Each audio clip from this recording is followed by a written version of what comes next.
today and how it's changing. They'll be from politics, sport, business, entertainment, public life, or they'll be everyday people caught up in the events of our times. I'll be putting my questions to tonight's special guests.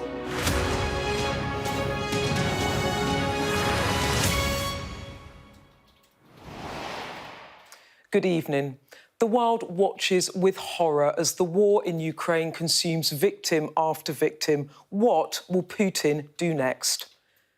There are still attempts at negotiations, the UN Secretary-General arriving in Ukraine, but against the thunder of the guns, with more towns devastated and increasing allegations of mass killings, diplomacy feels rather pointless. What's going to happen? I talked to someone who knows more than most, Fiona Hill, once a working-class girl from County Durham, then the top Russia expert at the White House. She advised 3 presidents till it came to an unhappy end with Donald Trump. Also on the show, schools are now back, and at last this spring sees the return of real exams. But the long legacy of lockdown still has many of our youngsters in its grip. Can those 2 years ever be recovered? And can education avoid being dragged into the bitter divides of culture wars? I'll talk to Ofsted's Chief Inspector, Amanda Spielman. Plus, the world came together in Glasgow last year to tackle climate change. How distant that now feels. I talked to one of Africa's most eminent stateswomen, Graca Michel, formerly First Lady in South Africa and Mozambique, who tells me she thinks this generation of world leaders are failing us. So let's go straight to our first guest, Fiona Hill, now a senior fellow at the Brookings Institution and an expert on Russia. She was an advisor to 3 men who held the most powerful office in the world. But as a woman from the north of England, she came up against challenges and has a remarkable insight into how one president, Donald Trump, dealt with world leaders and women in power. Fiona, thanks so much for coming on the show. I've been looking forward to meeting you, so I'm really glad you're here. And I wanted to kick off with where you came from. Let's start with who you are. You're a working-class girl from the northeast, and you ended up advising 3 presidents on foreign policy. To those who don't know you, can you join the dots in a way that makes sense to people about where you started and where you got to? Yeah, look, it was very much the product of time and place. As you mentioned, working class, but I grew up in the north of England, in County Durham, small town Bishop Auckland, at a time when basically the bottom had totally fallen out of the local economy. I was born in 1965. At that time, the local coal mines are closing down. My dad had been a coal miner. The only job he'd been able to find when all the mines had closed down was in the local hospital and the National Health Service in Bishop Auckland as a porter, beginning on really the lowest of the economic rungs there and having to sort of reinvent himself. And when I was leaving school in 1984, not only were all the mines, it was all, British nationalised industry, British Rail, British Coal, British Steel, British Shipbuilding, the National Health Service. I mean, pretty much everybody I knew worked in the nationalised sectors and not in the private sector. Unemployment in the town was really high, but unemployment for youth across the entire country was very high. Only 90% of kids leaving school in 1984 didn't immediately have something to go on to.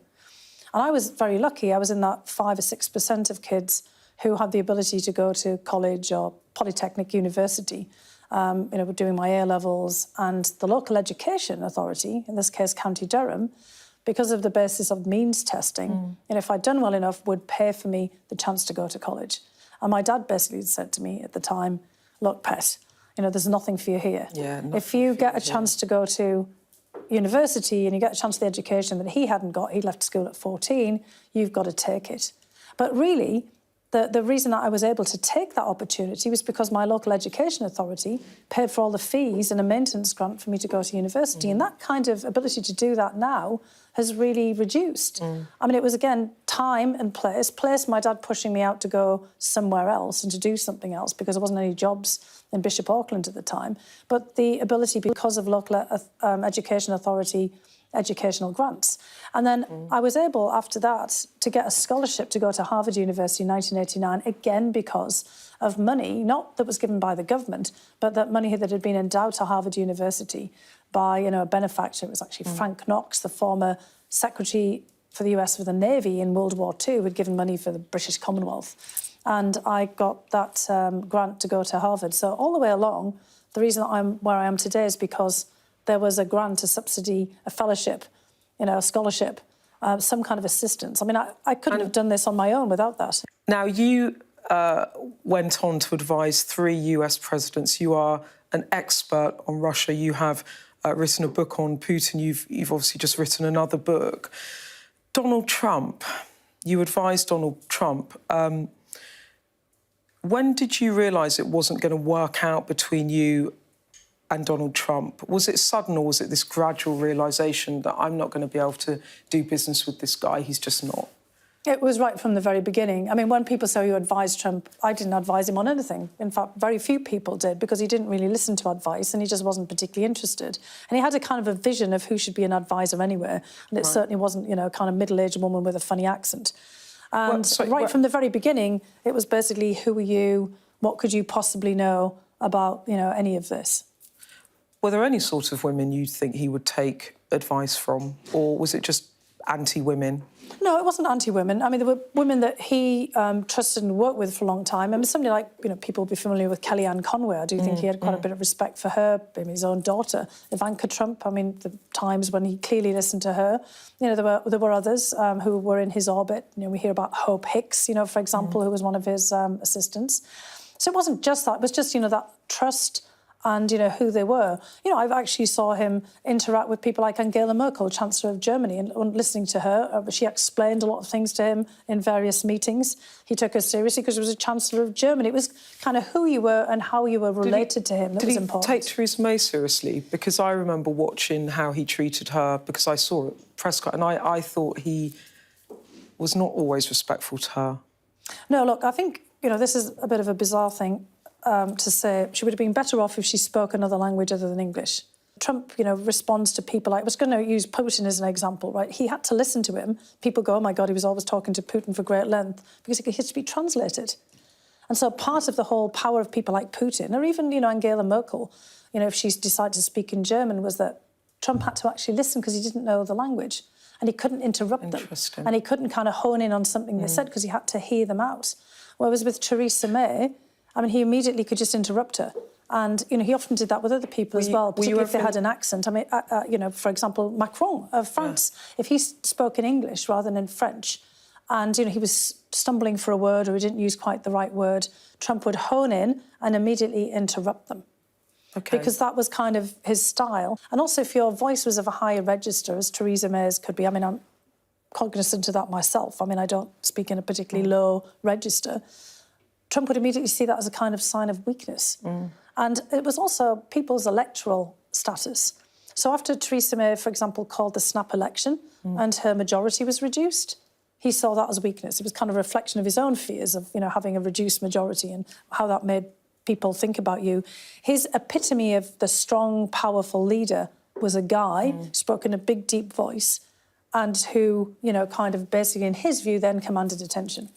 Did you ever see him interact with Theresa May? I did, and many other people as well. I had the whole of Europe in my portfolio, not just Russians. Did it make you angry? Did you find it angry when you thought she's the Prime Minister of the United Kingdom? I found it very irritating because he did that with other people as well. I mean, as I said, he would interrupt people, he would jump in on them, he wouldn't, listen to them, with respect. There was not just that mutual respect with people.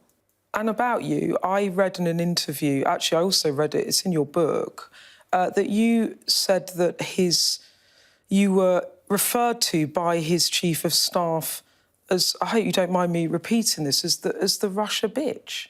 Yeah, I learned that after the fact, actually. It was a journalist who was writing a kind of a profile of me for one of the American magazines and who interviewed a lot of people around that. And he said, did you know they called you that? And I was like, no, but I wasn't particularly surprised. This wasn't, across the board. This was the kind of coterie of people around Trump. His chief of staff. Yeah, and it was basically, who does she think she is? you know, she thinks she knows all of this stuff. But you just, do she's know just all a that woman. stuff. But it's that, it's that repudiation. I mean, look, you know, as a woman, I mean, you and I and many women in public life and many women not in public life have to basically put up with that kind of dismissiveness.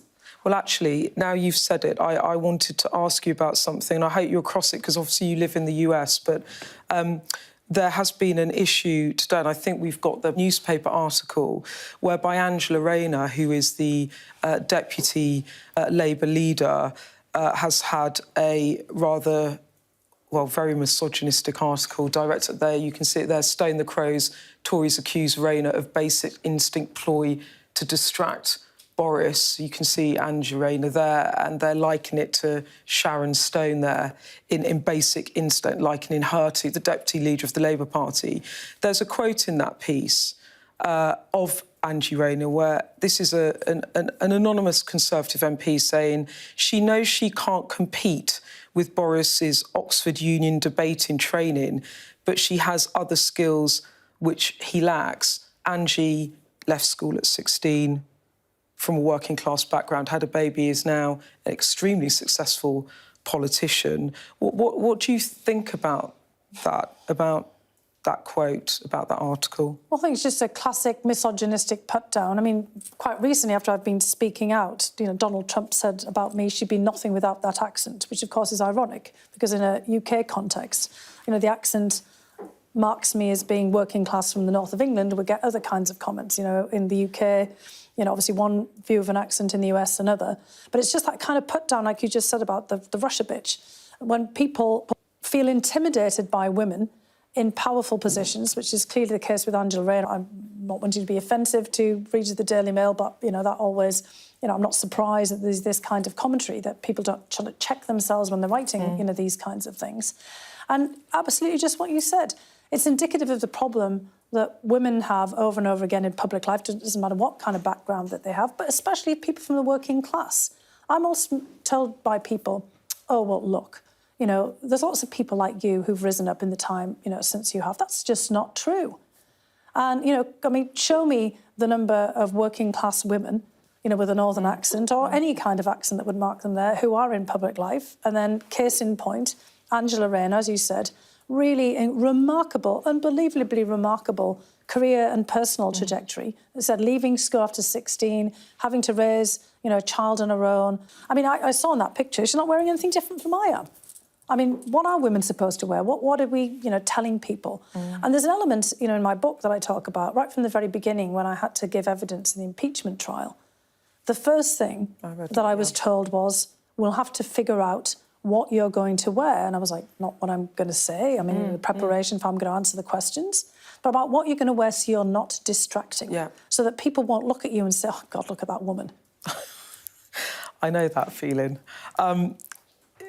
Just before, I want to get on to Russia and Ukraine, because you're an expert and I really want to... I've got so many questions to ask you. One thing about Trump, the impeachment trial, you became a national figure. You are now very well known in the US, and you were highly praised for how you handled that testimony that you had to give. But in the book too, you write about how a lot of friends and associates had warned you against working at the White House under Trump. Do you regret not heeding those warnings? Was it a mistake to go and try to work for him? No, I don't think it was a mistake at all, because I did it in the spirit of public service, you know, patriotism for the United States at a time when the Russians and Putin had messed around in US politics and had created an absolute chaos on the domestic front that we're still dealing with now. And, you know, I'd written a whole book with a colleague about Putin. I'd been in the National Intelligence Council, so I'd been an intel analyst. It wasn't that I didn't know what Putin was up to. I think where I should have been more careful when I went in, because I did pay attention to what they said and I took it very seriously. I wanted to make sure I didn't get, you know, kind of embroiled in the domestic politics, was really doing my homework about some of the other people who were there. Because I knew more about the Kremlin and all sort of dirty politics than I really did about how this political machine was working around Trump. This personal coterie, the personalisation of everything. On our trip to India last week with the Prime Minister, he said he became the first G7 leader to explicitly say he thinks Putin will win this war or could win this war.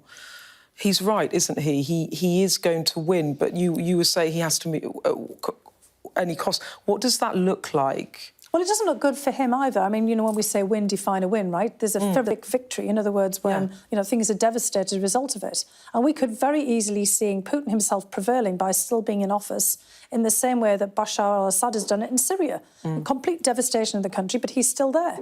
That is exactly, but for Putin that would be a win. It wouldn't be a win for anybody else by their definition, and not for the Russian people either, or for Russian oligarchs, or for, you know, kind of the Russian military. That would not be a win, but for Putin it will be, because he has prevailed and his act of will has been borne out.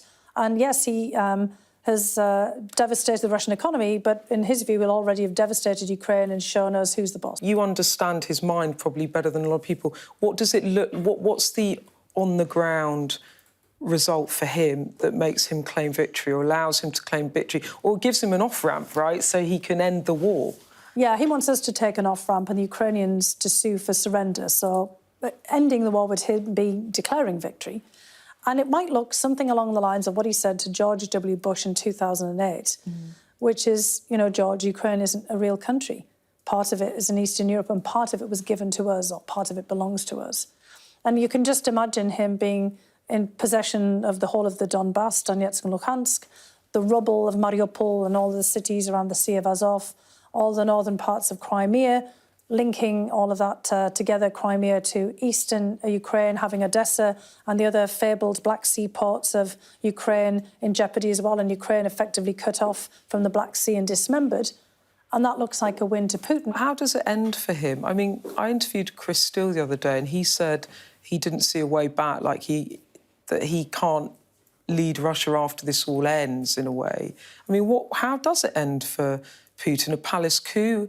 He died? I mean, how he prevails and he just grinds it out over another decade with Russia the pariah of the world, or the West at least? Yeah, all of those things. Because that's, you know, I mentioned Bashar al-Assad in Syria. We said Assad should be gone in, what was it, 2012? 10 years on, he's still there. Robert Mugabe, we kind of felt there's no way that he could keep on going in Zimbabwe. So much, you know, pushback against him. He just goes and dies in his position. We've still got Nicolas Maduro in Venezuela. We've got, you know, we had the Castros one after another in Cuba. You know, every time people said, oh, surely this must be the end. I mean, I think it's exactly that. It could be a combination of all of those things. But it also could be, you know, there could be a change. I mean, we've often been caught out before, right? Nobody expected Gorbachev to come along. And even under Medvedev, when Putin sort of stepped back and put Dmitry Medvedev into the presidency for a while, there was a bit of a change of pace as well as a change of face. You know, we don't have crystal balls. Something unexpected can always happen. But you don't think that there is an internal... There's an eternal rebellion against him, that there aren't people around him that will think this has gone too far? You don't think there's an internal coup scenario, really? It's possible. We saw that with Gorbachev, right? When Gorbachev was pushing through, you know, kind of reforms and there was a pushback by hardliners. It's entirely possible that, but again, I can't say in what kind of time frame, that pressure builds up because of massive losses in the military. There's a backlash again from soldiers' mothers and their families, that, you know, people around start to put blame where it's due, which is on Putin and the tiny coterie of people who've made this decision, and say, look, we've got to stop this, but we can't necessarily stop it with him there. If you were advising President Biden now, what would you advise him to do in terms of the short term into the medium term? Well, the short term, we've got to, and the medium term and the long term, we've got to stay unified as the West pushing back. We've also got to extend the diplomatic front. Because one of the things that we're really worried about is Putin and a nuclear weapon. I mean, you haven't asked that, but it's the thing that looms, always. And that's unacceptable, what he's doing. Threatening to, you know, basically, if you don't back off and give me Ukraine, I'm going to blow you all up. Or I'm going to, you know, set off a demonstration, tactical nuclear weapon there. We should be out there with every other nuclear power. The UK, of course, is a nuclear power. France is a nuclear power. China's a nuclear power. But so are India and Pakistan, everywhere else, and say, look what he's doing. So diplomacy on that front, sticking together to blunt the Russian military operation, and being dedicated and committed over the long term, over changes in presidents, political parties. You know, we have to find mechanisms for this to help Ukraine get back on its feet. But not stepping up military intervention. Those things are all part of this. We're already in there. In terms of all of the support that we've been giving Ukraine. But we have to be careful because Putin wants it to be about the US and the West and NATO. He wants us to kind of basically be in there because he's telling the rest of the world, including India and everywhere else where you've just been, this is nothing for you here. This is nothing for you to pay attention to. This is just a fight with us and the West and NATO. and Ukraine is collateral damage. A lot of countries and their leadership believe that. We have to push back against that. That's a short order goal for us, to persuade the Indias, Indonesias, Malaysias, and others in Asia, Africa and elsewhere that, look, what's happening to Ukraine is something you should all be concerned about as well. And Fiona, they keep telling me I've got to stop because I've run over. Yeah, which is, sorry. I could go on and on. Believe it, it's fascinating. As a child, you said you were scared of nuclear war, and here we are again, a major nuclear power openly threatening using those weapons. Are you scared? Actually, not in the way that I was. When I was a kid, I was scared of the unknown because I didn't know how this was all play out. I mean, now I've got some pretty good ideas of how this all plays out. And the whole point of this is we shouldn't be scared and intimidated. For Putin right now, this is a game, even though it's a pretty dangerous one nonetheless, because he's scared. He's scared of being usurped. He's scared that he doesn't have sufficient conventional power. He's scared that we could indeed push him back. He's scared that Ukraine could win. So this is basically the act of a scared person himself. He doesn't say he is because he has to portray this strength and power, but he's falling back on his nuclear weapon system. So we have to understand where he's coming from, and we have to push back against that. So the whole secret of this is don't be scared and intimidated, but take some action. One more question, and they'll tell me off. Could you say to me confidently, though, here now, that you don't think he would use a nuclear weapon, or you simply don't know? I don't know, and I think he's thinking about how we could use it, as a demonstration effect. In a way, he's already used it because he's talking about it. And we saw what he did in Chernobyl in terms of sending the military right through the Chernobyl exclusion zone, shelling the Zaporizhia nuclear plant. He's already in that space.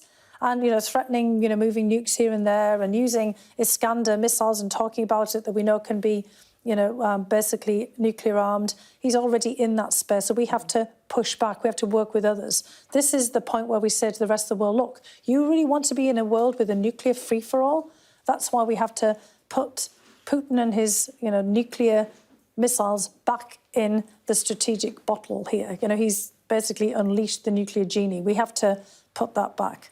Fiona Hill, thank you so much. We need to go off camera now because I've got loads more questions. Thank you. Thanks for coming on. Thank you. It's great to be here with you, Beth. Thank you for having me. I loved it. Thank you. Thank you.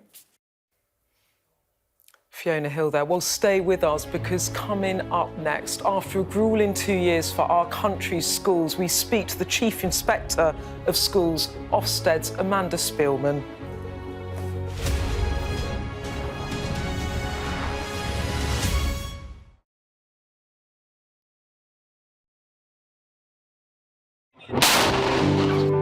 A lot of action going on.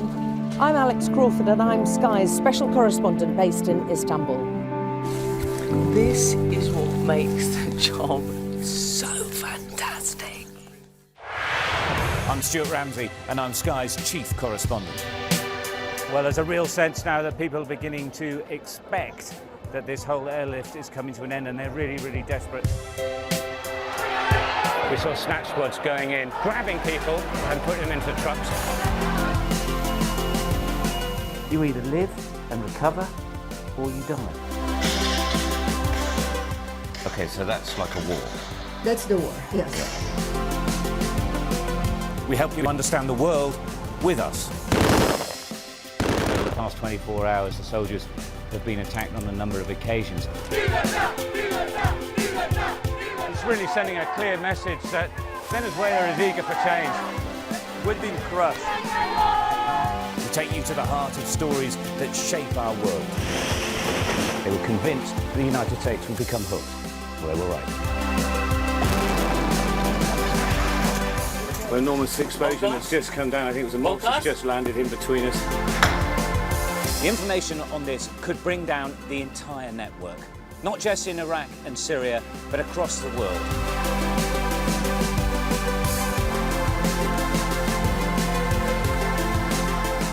Thought I could throw a bit of pig withdrawn. It's so hot.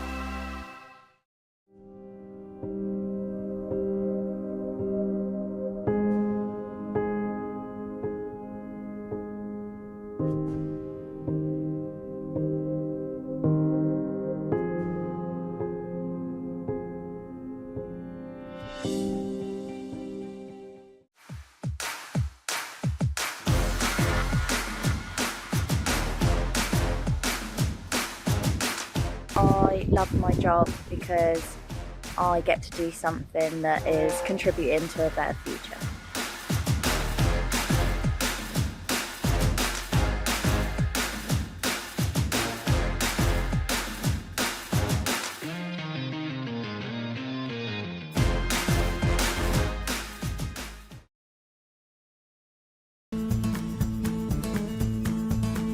We support communities to grow food in lost and unloved spaces across the city. So our main kind of driving force is to get people growing.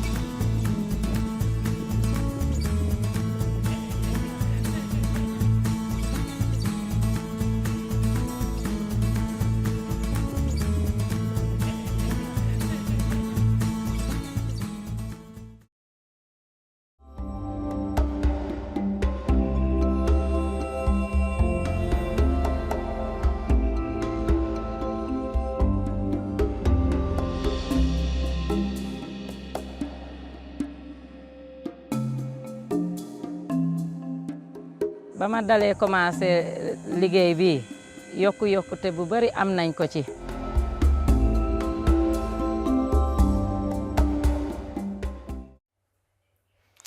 Welcome back. England's Chief Inspector of Schools has announced a bold 5-year plan. She promises more inspections, more research, more intervention to help schools and childcare get over the trauma of lockdown.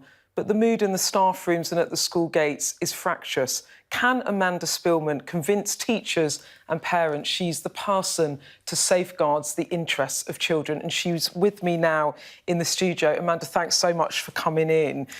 I wanted to start with COVID and where we are now at school, in schools. As a country, we've been encouraged to move past the pandemic to get people back to work, back to normal.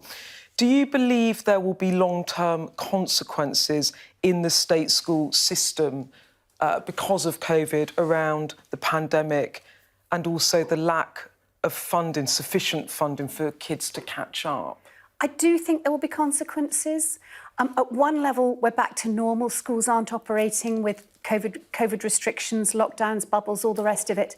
But it's been an incredibly tough couple of years. Heads, teachers are weary. They've been working so hard.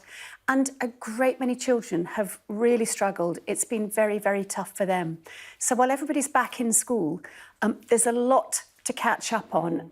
And it's really hard work with really tired people. So absolutely, there's a lot of effects still to come through. And Amanda, your job obviously is to inspect schools and look at standards. Sir Kevin Collins, who you'll know, he was briefly the Prime Minister's education czar. Back in the moment when the government was talking about schools and recovery, he asked for £15 billion to help put funding into schools to help kids in state schools catch up. And in the end, the government, I think, offered up about £3 billion in additional funding. When he stood down, he said, "I do not believe it will be possible to deliver a successful recovery without significantly greater support than the government has to date indicated it intends to provide." Do you agree with him? I'd like to wind a step back and talk about the ways in which COVID has affected children. We've got some children who are really catching up pretty well in the normal classroom with their normal teachers, making accelerated progress. That's quite a large proportion, actually. So I don't think we should be too pessimistic overall. But of course, we've got some who, for all sorts of reasons, are a lot further behind. And structured intervention to help them is really important. A great deal of that comes from the school's own staff. And in fact, one of the things we've seen about tutoring, about all the tutoring that schools are putting in place with the National Tutoring Programme, is they've actually got a strong preference for using their own staff over staff supplied from other sources. So actually, it's interesting that schools want to work with their own resource if they possibly can. And I think a great deal of really good tutoring and catch-up interventions is being organised that way. So I'm not as pessimistic as some. We are working on this. We're looking at it. But Kevin had a point, do you think, Kevin Collins? Yeah, but there was also a question, because one of the things that's transpired is it's actually been quite difficult to find enough tutors and to find the right tutors who can tie in. So if there had been a huge amount of extra money in school budgets, I'm not sure that we would have had extra tutors to spend it all on. So the most important thing is to do it really, really well and have it very tightly integrated with what happens in the Amanda, classroom. let me put it another way, because we're also seeing, and you'll know this, the gap between state school funding and private school funding almost double. This investment, money going into school fees for private schools, funding per pupil dropping in real terms in England. As head of Ofsted, are you concerned by this growing inequality between education? It seems that there's been an arms race in the private sector for years. Right. Somebody builds a theatre, somebody else has to build an even grander sports pitch. The facilities race in the private sector has been quite extraordinary. I think a lot of that's been about attracting people from overseas. I don't think it bears any relationship to what happens in the state system here or anywhere else, come to that. And I also don't think it's necessarily has a great deal to do with the education outcomes. You don't think it entrenches inequality between those children that can go to a private school and those children that can't? It does entrench some undesirable kinds of equality. But if we look across the world, state systems everywhere in developed countries are operating with quite similar amounts of funding. English schools are very much in the normal range. So the first job is to make sure we use what we've got really well, think in a very structured way about curriculum and teaching, and make sure that children have the very best experience. I truly believe we make fantastic schools. OK, Amanda, well, let's come on to your strategy. You put out a 5-year strategy this week to try and address the devastating impact on the pandemic, with a big focus on the early years, flagging that there are children lagging in communication and languages schools, some of the skills, some of the preschool kids. Is that your biggest area of concern when you look across the piece of early years to secondary education? We've got concerns right through. We've done a particularly large amount of work on school age and post-16 over the last 5 years. In the light of COVID, we've seen particular harm for the youngest children.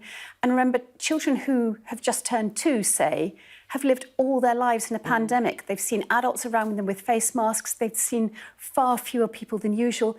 It's not surprising that for so many of them, their language and communication development are well behind where they would normally be, that their social skills are less developed. So getting them back on track has got to be a really big priority, and that's why we've put it right in the centre of our new strategy. And as I understand it, the Cabinet talked about this week looking at cutting childcare costs because of the cost of living crisis by diluting the ratio of adults to kids in early years education. You know that one adult at the moment I think has 3 children.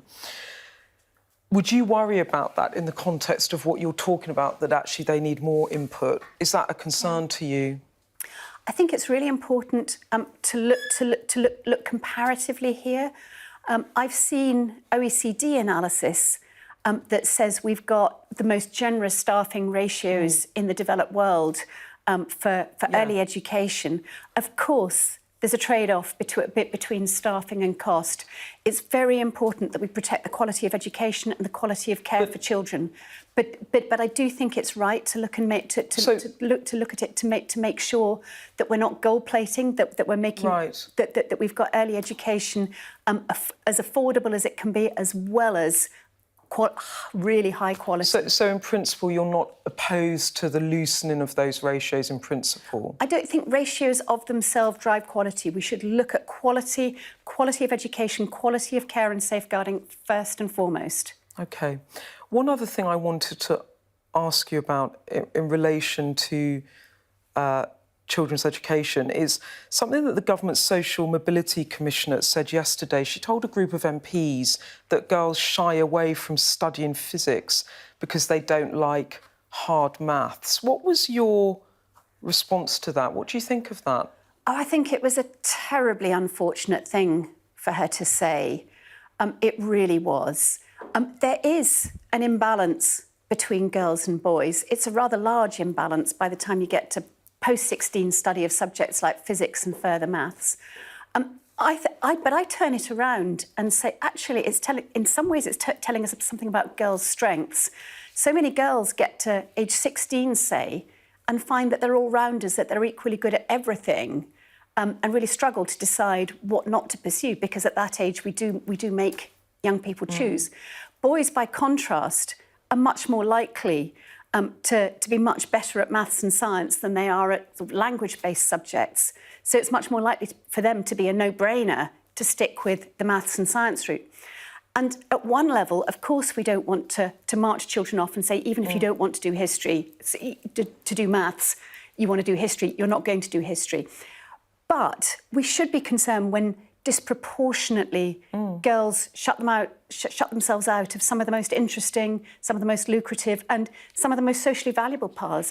It's the technologists and scientists who are solving climate change. A bit of a foolish thing to say, really, then, given that the efforts to get girls into STEM subjects.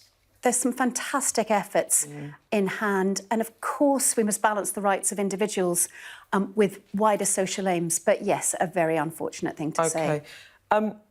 Let's get on to you briefly. I've got lots of other things to ask you about. But Amanda, you are not a teacher by background. And anyone who's a teacher or lives with a teacher, and my mum was a teacher, so I remember this, the shadow of fear cast by an Ofsted inspection. She was a head teacher, and believe me, it was a painful period in our house when there was an Ofsted inspection. But with previous inspectors, Chris Woodhead or Michael Wilshaw, they were fellow teachers, and you aren't. You were someone that was from the city, trained and worked in the city. Has that been a barrier for you with teachers? Do you think that sometimes they think you don't understand the pressures they're under because you haven't walked in their shoes? I'm sure that happens sometimes, but I think what people lose sight of is that it was actually only until my late 30s that I worked in the city, and then I changed career and I've worked in education since for the last 20 years.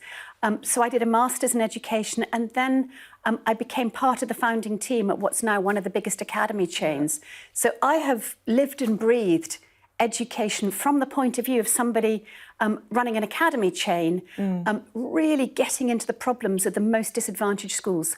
The chain I worked for was particularly targeted at children with the steepest path to climb. We were taking on the toughest schools, working out what curriculum, what teaching were needed, working out what it would take to turn those schools around. And I was doing that for years before I came into this job. So I have seen all the things that can go wrong with a school and all the things that can go right with a school at very close quarters, and been working intimately with the people who are directly responsible in those schools. And Amanda, coming on to working in schools and some of the cultural issues around schools, in the US there's been a situation where schools and curricula is becoming a battleground, a political battleground. Do you fear that happening here? You recently said that schools have to tread a careful path between being damned for being intolerant or slammed for being woke. What do you mean by that? This country, fortunately, is not polarised at the level that I think we're seeing in the United States. But nevertheless, there are some very, very hot political contests. And of course, many of those are things that children become aware about. And so, of course, it's right that schools talk about politics, talk about current and topical issues. But there's an important requirement on schools, which is to be politically impartial. And that's small p political. It's not about whether they talk about Conservative or Labour or Lib Dems. It's in the broader sense. They've got to make sure that they give children a sort of balanced diet overall, and that they don't teach contested ideas as fact or doctrine. And you think they're doing that, or they're in danger of doing that? In the main, most schools walk this line really well, but it's very hard at the moment because there are some very passionate voices. And when something is presented as a sort of moral issue rather than a political issue, it can become hard for people who are really engaged in something that for them is very much a moral issue to recognise where it's something. Can you give me an example? What's a good example? We did an inspection recently of an independent school, which had a curriculum which was very much about social justice, and which we did find didn't meet the political impartiality expectations. But the teachers there very much saw it as the moral value of teaching this curriculum overrode political impartiality. But they found it hard to see that. Let me go on to something else about gender and schools. Is it important that schools maintain single-sex provision for girls using toilets and changing rooms, for example, in your view? This is one of the toughest ones for schools at the moment, and it is coming up more and more and more. We're hearing about this. Although it hasn't come up in inspection much yet, we know it's getting to be a bigger issue in schools. Adolescence is a time when everybody's exploring sexuality, increasingly gender, all kinds of other aspects of their identity. And schools have to stay on top of that. So they do have to handle children with gender identity issues sensitively. Yes. But safeguarding children, biological sex absolutely is and continues to be relevant right the way through. So you think it does matter to have single-sex provision for girls? Each school... Every school has to work out its own arrangements, but it's important to recognise that we've got sort of conflicting rights here.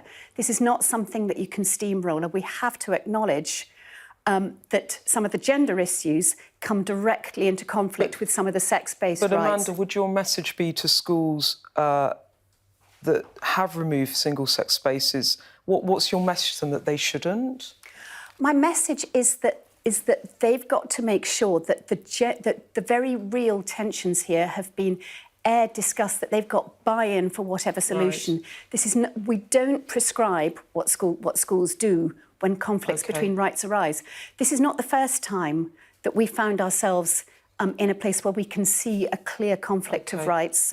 So much of my time at Ofsted, we've been dealing with places where religious rights and sex rights conflict, and we found illegal segregation, or where religion and sexuality conflict, where religious schools don't want to teach about homosexuality, for example. I have to go to the break. I've got one quick question for you. On the issue of single-sex schools, over 50% of teachers in England have said they have at least one pupil who's identified as transgender. Do you still think single-sex schools will exist in a generation's time, or will society have moved on from that form of demarcation between people? There are certainly far fewer single-sex schools than there once were, but in a world where parent choice matters, I'd be very reluctant to see a mandate that there should be no single-sex schools. Yes, issues of gender identity create some difficulties at the borderline, no question about that. But I certainly wouldn't be calling to abolish them.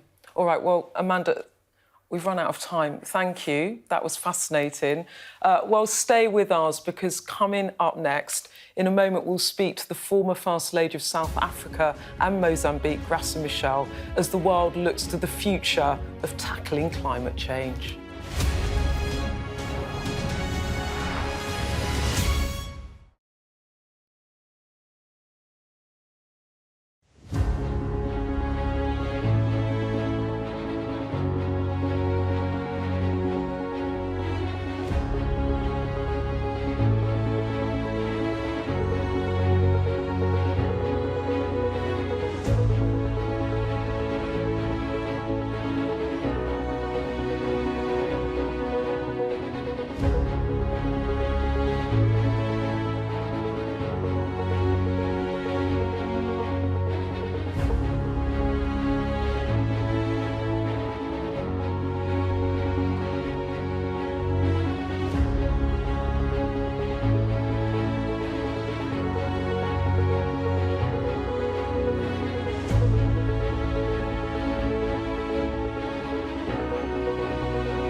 con eso ya podemos ir evaluando entonces cómo el cambio climático va a afectar estos ecosistemas. Y eso cómo afecta prácticamente toda la cadena. O sea, si afectamos a los productores primarios, que son las microalgas, vamos a ver afectado obviamente todo el resto de los organismos.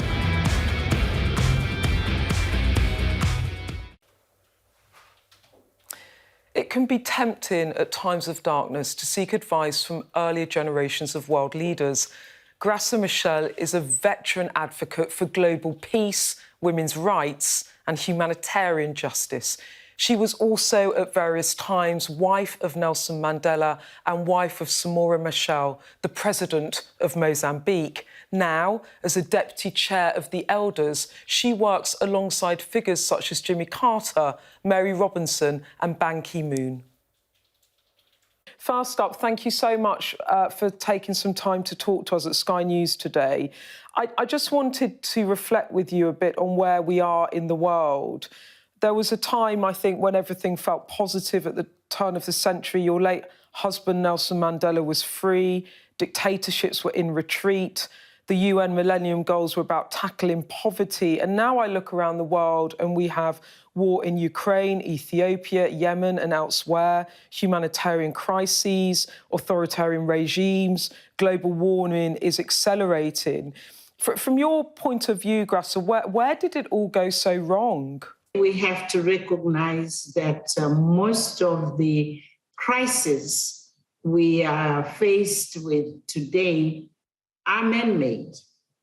So I believe it's mostly a failure of leadership.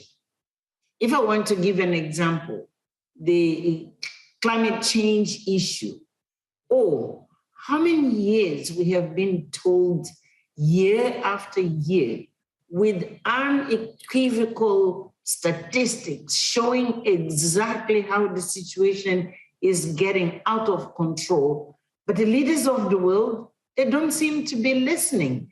They don't seem to be taking with the same magnitude of the crisis, measures which would be tackling and preventing the situation where we are today. Go back to Africa, there was optimism about Africa, about development, but there's still conflict, there's still poverty, massive unfilled human potential. Why is it taking so long? Again, does it for you go back to leadership, not just leadership within African nations, but also global leadership from other leaders around the world? Is it back to that again? Definitely, because why, for instance, a country like Ethiopia would be in war with itself? There's no other answer. It's because leaders are failing to, one, to develop a governance which will involve everyone in the specific countries to be in charge. Second, they fail, to be inclusive, bringing regions, bringing different ages, bringing different skills to be part of the decision-making in their own countries. And of course, terrorism will use all the gaps which exist, to flourish. So it is no doubt an issue of leadership. But you are asking about the world as well. And the climate change is a good example of failure globally. How many times since Copenhagen, the leaders of the world, they pledged to give $100 billion every year to tackle climate change, but particularly for mitigation, adaptation, and supporting poor countries, who did not make the climate change, reach the levels in which we are. And they promise and promise every year, and nothing happens. So you find failure of leadership within Africa, yes, but on climate change, it's mostly global, because Africa is paying the price of a situation it did not create. And I believe we need to encourage our young people and women. I will insist on women as well, because they are most impacted on this. To take leadership, to voice what are the aspirations, and to mobilize so that we have different kind of leadership, which is going to take into account the feelings, the aspirations, the visions which are coming from people themselves. And Graca, just finally, there's been some coverage recently about the Commonwealth with Prince William saying that he won't necessarily head the Commonwealth. He might not be head of the Commonwealth. Do you think an organisation like the Commonwealth still has any resonance with Africans and African nations? I think any kind of organisation which build the bridges amongst peoples of the world, amongst nations, it's welcome. What I believe the Commonwealth should do is to perhaps to revisit the reasons why these nations across the globe are coming together.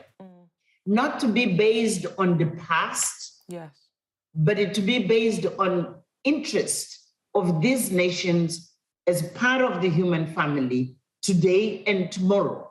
So yes, it is relevant, but I think it needs to reinvent itself, to readjust to what are the issues which would bring these nations together. Graca, I love the idea of building bridges between nations and that the Commonwealth can stand for that. Like, it can be nations with common interests working together on issues such as climate change. But I guess the question is, do you think that the royal family of the United Kingdom should head that group of nations? Well, I will leave I will leave it to nations who are part of the Commonwealth to decide that, because I don't think it's a personal opinion is mine. But have you seen what has happened recently in the Caribbean? Do you follow what is the message which is coming from there? And I think it's not against the royal family. It is mostly readjustment of the kind of relationship in which it's a relationship amongst the equals within an organization. And that is what I'm trying to say in my own words of how an organization can adjust itself. The UK is a country which, yes, in the past had a certain kind of a role in the world. But the UK today has to recognize that democratic institutions are the ones which are prevailing. And how does this happen? I'm just suggesting, listen to what the Caribbeans are saying. OK. Graca, it was an absolute pleasure to talk to you. Thank you so much. And I love those roses on your jacket. They look absolutely gorgeous. Thank you so much for your time. It was an absolute honour to talk to you. Thank you. The wonderful Graca Michel there. Well, thank you to all our guests this evening. Don't forget to download the Beth Rigby Interviews podcast for more content. Coming up next, the news at 10.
I love my job because I get to do something that is contributing to a better future.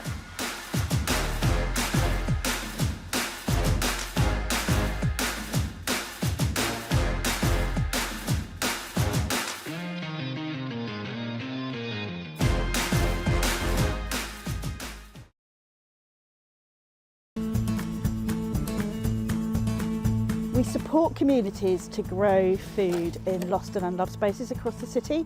So our main kind of driving force is to get people growing.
It's 10 o'clock. This is Sky News at 10. Our top story, Scott Sibley becomes the first Briton to be killed in Ukraine. A second is missing. The mayor of Mariupol tells me NATO must act now to stop the Russian bombardment of his city. And if our allies join in with this war sooner, the sooner we will stop the war, which is now destroying our houses, killing our residents, our Ukrainians. And President Biden pledges $33 billion to help Ukraine resist Vladimir Putin. Also on the programme tonight, a drug addict mother sentenced to